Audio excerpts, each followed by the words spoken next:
ఇవాళ అమరావతి రాజధాని నిర్మాణానికి కేంద్ర ప్రభుత్వం బడ్జెట్లో 15,000 కోట్ల రూపాయలు అన్నారు. 15,000 కోట్ల రూపాయలు నిజంగా గ్రాంట్ ఇస్తా ఉన్నారంటే ఆ గ్రాంట్ కాదు, ప్రపంచ బ్యాంకు నుండి 15,000 కోట్ల రూపాయలు అప్పిస్తున్నాము, దానికి కేంద్ర ప్రభుత్వం షూరిటీ ఉందని చెప్తారు. మరి అది ఏ రకంగా సహాయమో అది వారే సమాధానం చెప్పాలి. ఆ రోజు ప్యాకేజీ మంచిది, ప్యాకేజ్ ఇచ్చినందుకు ధన్యవాదాలు, ప్యాకేజ్ ఇచ్చి చాలా గొప్పగా చేశారని నువ్వు అసెంబ్లీలో తీర్మానం చేసి బాగా భజన చేస్తుంది.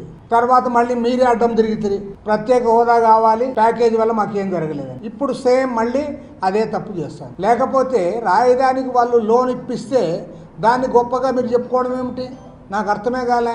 అదే చంద్రబాబు నాయుడు గారికి ఒకటే చెప్తాను, సూపర్ 6 హామీలు ఏవైతే ఇచ్చావో ఆ హామీల వల్లనే మీరు మళ్ళీ అధికారంలోకి వచ్చారు, అది అమలు చేయాల్సిన బాధ్యత మీ పైన ఉంది. నాకు ఆర్థిక పరిస్థితులు ఇప్పుడు చూస్తా అంటే నాకు భయం వేసింది అని చెప్పడానికి లేదు. అయినా మీరు వాగ్దానాలు హామీలు